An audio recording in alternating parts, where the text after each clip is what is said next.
बंधु माने कर्म एवं न्यायर देवता शनिदेव 2024 रे वर्ष सारा कुंभ राशि रे रहिबे। पंचांग अनुसार कर्मफलदाता शनिदेव जून 30 रे सकाळ 12:35 रे निजर स्वराशि कुंभ रे बक्री हेबाकू जाउछंती एवं नवेम्बर 15 2024 पर्यंत जहाँकि प्राय 139 दिन पर्यंत बक्री अवस्था रे ही रहिबे। ज्योतिष शास्त्र रे शनिंकर एही बक्री अवस्था को अत्यंत गुरुत्वपूर्ण बोली विवेचना करा जाय थाए। ज्योतिष शास्त्र अनुसार यह मेष ठारू मीन राशि पर्यंत 12टी जाक राशि उपरे शुभ एवं अशुभ प्रभाव पकाइब।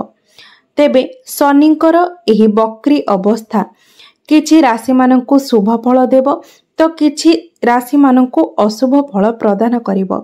तेबे आसंतु जानि नेबा शनिंकर एही बक्री अवस्था केउ राशि उपरे केउ प्रकार प्रभाव पकाइब। तेबे प्रथमे हेउछंती मेष राशि जे कि राशि चक्रर प्रथम राशि। तो शनिंकर एही बक्री अवस्था आपणଙ୍କୁ अनेक लाभ प्रदान करिब।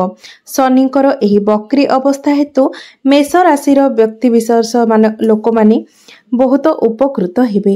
एही समय मध्यरे आपण पुराणा भूलरू शिखिबे एवं जीवन रे नूतन जिनिसर अनुसंधान करिबे। सफलता हासिल करिबा पई आपण नूतन रणनीतिर प्रस्तुत करंतु। मात्र जदि आपण करुथिबा कार्य रे आपणଙ୍କୁ नकारात्मक फल प्राप्ति हुए तेबे आपण सेथिरे निराश हुअंतु नाही। एही अवधि मध्यरे आपणଙ୍କୁ व्यवसाय रे उत्थान पतनर सम्मुखीन हेबाकू पड़ी पारे। तेबे आपण कोनोसी क्षेत्र रे शीघ्र निष्पत्ति नियंतु नाही। कोनोसी भी निष्पत्ति नेबा पूर्वरु आपण माने भलो भाबरे भाबी चिंती निष्पत्ति नियंतु, नचेत आपण कोनोसी बड़ समस्यार सम्मुखीन होई पारंती। किछि व्यक्ति नूतन चाकरी पाइबारे विलंबर मध्य सम्मुखीन होई पारंती।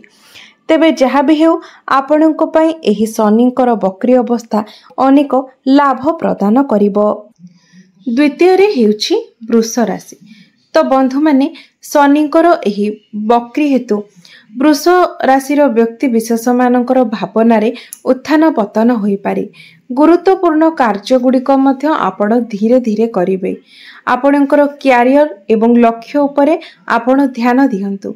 परिवर्तन को भय करंतु नाही, कारण जहाँ भी परिवर्तन हेबो ताहा आपणଙ୍କୁ एक्सेप्ट करिबा पई पड़िबो। ऑफिस कार्य रे बेपरुआ हुअंतु नाही। निजर समस्त दायित्व को भल भाबरे पालन करिबा पई चेष्टा करंतु एवं समस्त कार्य गुडी को मध्य भल भाबरे करिबा पई चेष्टा करंतु। आर्थिक प्रसंग रे कोनोसी भी रिस्क आपण नियंतु नाही। अर्थ संचय करिबा पई चेष्टा करंतु, कारण आपण जदि खर्च करिवे अननेसेसरी खर्च करिवे तेबे एहा द्वारा आपणकर आर्थिक स्थिति दुर्बल होई पारे। तेणु आपण अजथा खर्च न करी अर्थ संचय करिबा पई चेष्टा करंतु। एहा आपणकर आर्थिक स्थिति को मजबूत करिवो। एबे आसंतु जानिबा तृतीय राशि मिथुन राशिक विषय रे। आगामी दिन रे मिथुन राशिर व्यक्ति विशेष मानकर जीवन रे एक बहुत बड़ परिवर्तन आसीबो। आपणଙ୍କୁ आर्थिक समस्यार सामना करिबाकू पड़ी पारे। एही अवधि मध्यरे आपणकर खर्च हठात वृद्धि पाइबो। तेबे निज उपरे अधिक प्रेशर आपण दियंतु नाही। आपणकर खर्च करिवार अभ्यास को आपण नियंत्रण रे रखंतु। आयर वृद्धि पाई नूतन विकल्प खोजंतु एवं अनावश्यक खर्च उपरे नियंत्रण रखंतु। जेते पारिबे आपण टंका को संचय करिबा पई चेष्टा करंतु।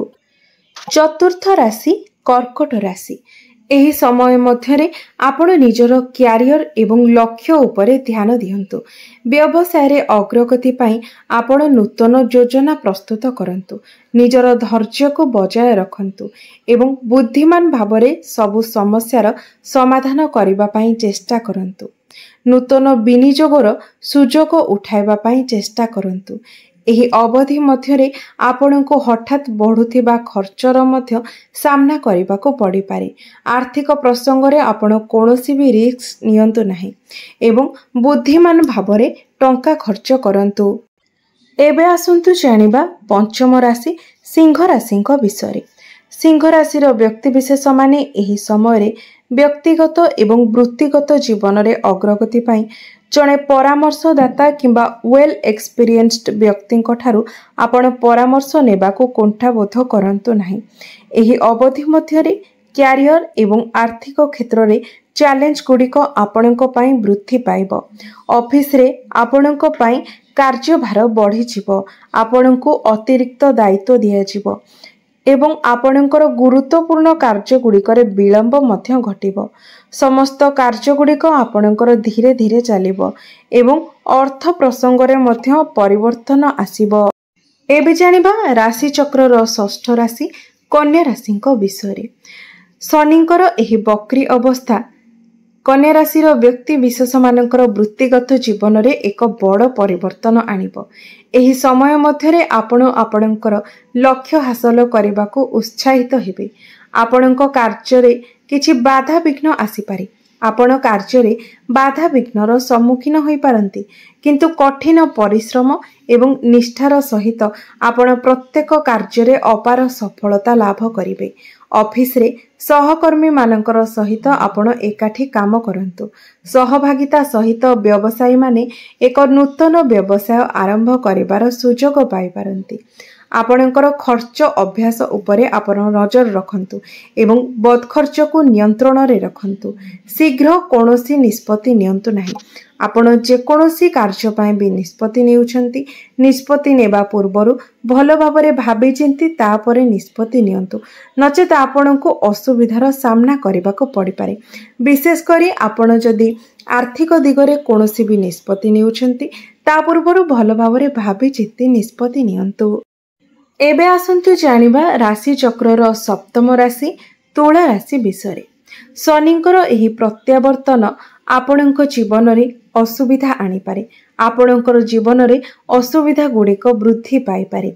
एही समय मध्यरे आपण कोनोसी भी बड़ निष्पत्ति नियंतु नाही एवं आपण जे भी निष्पत्ति नेबे सेथिरे आपणकू द्वंद्व अनुभव होई पारे। कार्य रे विलंब होई पारे किंबा कोनोसी कार्य रे हठात बाधा आसी पारे। आपणक खर्च को आपण नियंत्रण रे रखंतु। एही अवधि मध्यरे आपण टंका पैसा कारोबार दूरे रहंतु, अर्थात काहाकू ऋण दियंतु नाही किंबा काहाठारू ऋण नियंतु नाही, नचेत आपणकू अनेक असुविधार सामना करबाको पड़ी पारे। हुएत आपणकू टंका फेरस्त मध्य मिली न पारे।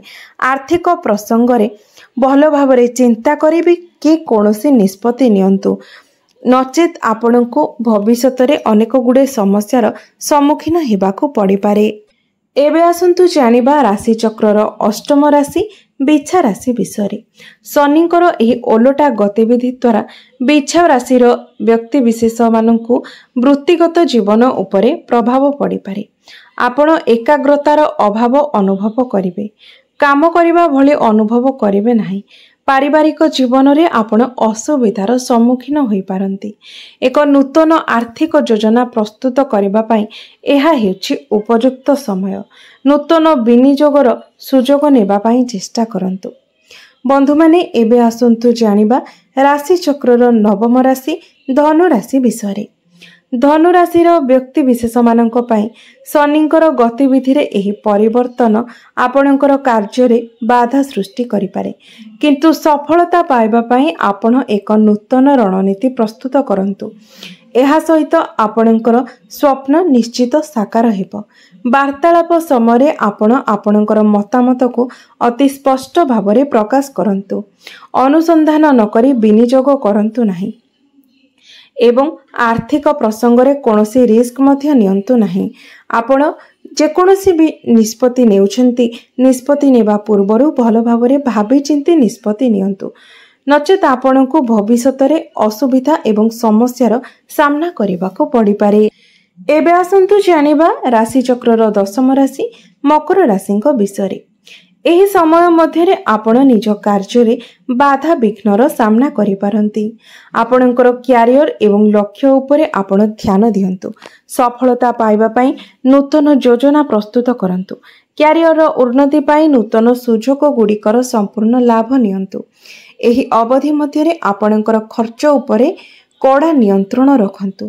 अधिक परिमाण रे विनियोग करंतु नाही। आर्थिक प्रसंग रे बुद्धिमान भावरे निष्पत्ति नियंतु। କ୍ୟାରିୟରର ଅଭିବୃଦ୍ଧି ପାଇଁ ଜଣେ ପରାମର୍ଶଦାତା କିମ୍ବା ଅଭିଜ୍ଞ ବ୍ୟକ୍ତିଙ୍କଠାରୁ ପରାମର୍ଶ ନେବାକୁ କୁଣ୍ଠାବୋଧ କରନ୍ତୁ ନାହିଁ। ଏବେ ଆସନ୍ତୁ ଜାଣିବା ରାଶିଚକ୍ରର ଏକାଦଶ ରାଶି କୁମ୍ଭ ରାଶିଙ୍କ ବିଷୟରେ। ଶନିଙ୍କର ଏହି ପ୍ରତ୍ୟାବର୍ତ୍ତନ ପର୍ଯ୍ୟାୟରେ କୁମ୍ଭ ରାଶିର ଲୋକମାନେ ପ୍ରଗତି ପାଇଁ ଅଗଣିତ ସୁଯୋଗ ପାଇବେ। ସଫଳତାର ପଥରେ ଆସୁଥିବା ବାଧାବିଘ୍ନ ଗୁଡ଼ିକ ଦୂର ହୋଇଯିବ। ସମସ୍ତ କାର୍ଯ୍ୟଗୁଡ଼ିକ ଇଚ୍ଛାକୃତ ଫଳାଫଳ ପାଇବ। ତଥାପି ବି ଆର୍ଥିକ ପ୍ରସଙ୍ଗରେ ଆପଣ ସତର୍କ ରୁହନ୍ତୁ। ବ୍ୟବସାୟୀମାନେ ପାଣ୍ଠି ସଂଗ୍ରହରେ ବିଳମ୍ବର ସମ୍ମୁଖୀନ ହୋଇପାରନ୍ତି। ଏବେ ଆସନ୍ତୁ ଜାଣିବା ରାଶିଚକ୍ରର ଦ୍ୱାଦଶ ରାଶି ମୀନ ରାଶିଙ୍କ ବିଷୟରେ। ଶନିଙ୍କର ଏହି ଓଲଟା ଗତିବିଧି ହେତୁ ମୀନ ରାଶିର ବ୍ୟକ୍ତିବିଶେଷମାନେ ଜୀବନରେ ଉତ୍ଥାନ ପତନ ଦେଖାଦେଇପାରେ। ଏହି ଅବଧି ମଧ୍ୟରେ ଆପଣଙ୍କୁ ଆପଣଙ୍କର କାର୍ଯ୍ୟରେ ବାଧାବିଘ୍ନର ସାମ୍ନା କରିବାକୁ ପଡ଼ିପାରେ। ତଥାପି ବି ପରିସ୍ଥିତି ଧୀରେ ଧୀରେ ସ୍ୱାଭାବିକ ହୋଇଯିବ। ଅଫିସ କାର୍ଯ୍ୟରେ ଆପଣ ବେପରୁଆ ହୁଅନ୍ତୁ ନାହିଁ। କିଛି ଲୋକ ବିଦେଶରେ କାର୍ଯ୍ୟ କରିବାକୁ ଅଫର ପାଇପାରନ୍ତି। ଖର୍ଚ୍ଚ ହଠାତ୍ ବୃଦ୍ଧି ପାଇବ କିମ୍ବା ଆପଣ କିଛି ବଡ଼ ଦାୟିତ୍ୱ ନେଇପାରନ୍ତି। ଆପଣଙ୍କର ଖର୍ଚ୍ଚ ଅଭ୍ୟାସ ଉପରେ ନଜର ରଖନ୍ତୁ ଏବଂ ଟଙ୍କା ସମ୍ବନ୍ଧୀୟ ନିଷ୍ପତ୍ତି ନେଲାବେଳେ କୌଣସି ରିସ୍କ ନିଅନ୍ତୁ ନାହିଁ। ଆର୍ଥିକ ସମ୍ବନ୍ଧୀୟ ଯେତେ ବି ଆପଣ ନିଷ୍ପତ୍ତି ନେଉଛନ୍ତି ତା ପୂର୍ବରୁ ଆପଣ ଭଲ ଭାବରେ ଭାବି ଚିନ୍ତି ନିଷ୍ପତ୍ତି ନିଅନ୍ତୁ। ତେବେ ବନ୍ଧୁମାନେ ଏହା ଥିଲା 12ଟି ରାଶିମାନଙ୍କର ଉପରେ ଶନିଙ୍କର ବକ୍ରି ଅବସ୍ଥାର ପ୍ରଭାବ। ତେବେ ବନ୍ଧୁମାନେ ଭିଡ଼ିଓଟି ଯଦି ଆପଣମାନଙ୍କୁ ଭଲ ଲାଗିଥାଏ ତେବେ ଭିଡ଼ିଓଟିକୁ ଲାଇକ୍ କରି ଚ୍ୟାନେଲଟିକୁ ସବସ୍କ୍ରାଇବ୍ କରିଦେବେ।